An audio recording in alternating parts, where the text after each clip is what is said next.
What's up guys, and welcome back to another Pokemon Sun and Moon coverage video. And today, Salandit was revealed. Yes, a new Pokemon for Generation 7. We have Salandit, a Poison Fire type. Yes, I've been waiting a while for this. Poison Fire, Salandit. It is the Toxic Lizard Pokemon, and obviously its name is a combination of Salamander and Bandit. Makes a lot of sense there, including its face actually has these two ears which look a lot like like a balaclava being tied around the back of its head, which looks pretty cool. But we have a new ability to go along with Salandit as well, and this is Corrosion, which actually allows Salandit to poison any type of Pokemon with obviously toxic. So it's very good, any bulky steel type which was like, oh yeah, I'm great, you can't toxic me down, Salandit is out to get you. Obviously not Salandit himself. Most likely an evolution of Salandit. I would assume it's going to get one, and assuming it might be bulky, it might be attacking. Who knows what it's going to be like? But it's going to be making waves in the competitive community. I would assume very much like Kamala's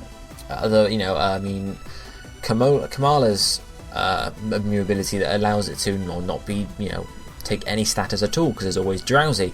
If that carries on to its evolution, that's going to be a very interesting thing to see as well. So Generation 7 seems to be a very interesting area for competitive battling, but there are other things to talk about for Salandit as well. We actually have some more information on Salandit. Apparently it emits toxic gas together with flames from the base of its tail. I guess that's what the red sort of pattern on its back is. And the poison gas has a sweet smell, and anyone who unknowingly breathes it in will become dizzy. It's not a powerful Pokemon, but uses its cunning nature to allow it to battle fiercely by throwing opponents off balance. We also know that Salandit females release toxic gases, but also pheromones that attract males of any type of species, including humans. And inhaling these may cause opponents to be controlled by Salandit's will. So it seems to be a very, I guess, a pest. I'm assuming it would be a pest. Having little lizards going around that can control you and make you dizzy. Yeah, a bit of a pest. And what other Pokemon have we seen so far for Generation 7 that might have been introduced to deal with pests? Yes, Yungoos. We were told that Yungoos was introduced into the Alola region, basically to control an animal's population. I shall read you the exact sort of,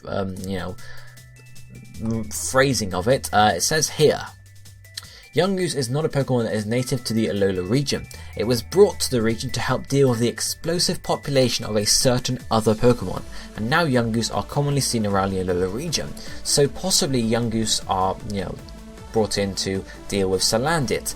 And the reason why I say this is actually because Yungoos are based on mongooses, and mongooses tend to eat, let me see the list here: crabs, frogs, spiders, scorpions, snakes, mammals, birds, bird eggs.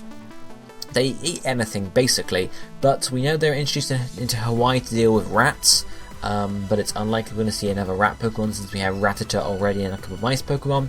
But they were also introduced into St. Croix, which is in the Caribbean sort of sea basically. It's an island in the Caribbean Sea. They were brought in to prey upon black rats, very similar to Hawaii because of sugarcane.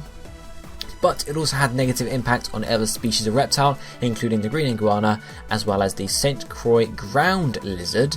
Now, obviously, they might not have been introduced to deal with the ground lizard, but they were, ended up making the, lowering the population basically. And because Salandit is evidently a pest, we could certainly see, Yungoos being brought in to try and deal with Salandit. And it seems like Yungoos and Salandit might end up being rivals of sorts. It's possible. They seem to both be sort of lining up to have one evolution each. We know Yungoos is going to have one, most likely because of information we got from E3 that wasn't, just people talking about it from E3. And also, obviously Salandit. I would imagine Salandit's going to get one evolution. I suppose it's possible for it to get two and be a free sort of free stage Pokemon, but I would imagine just one. But that's just my thoughts. I want to know what you know. What do you think about Salandit, especially its new ability Corrosion that allows it to poison steel and other poison types as well? And what do you think about a possible Yungoos Salandit rivalry? Do you think that's going to be the Pokemon that Yungoos is here to destroy, or do you think it'll be another Pokemon entirely we have yet to see? Let me know what you think about this down below in the comments section, and I'll be seeing you next time. Thank you for watching. Goodbye, my friends.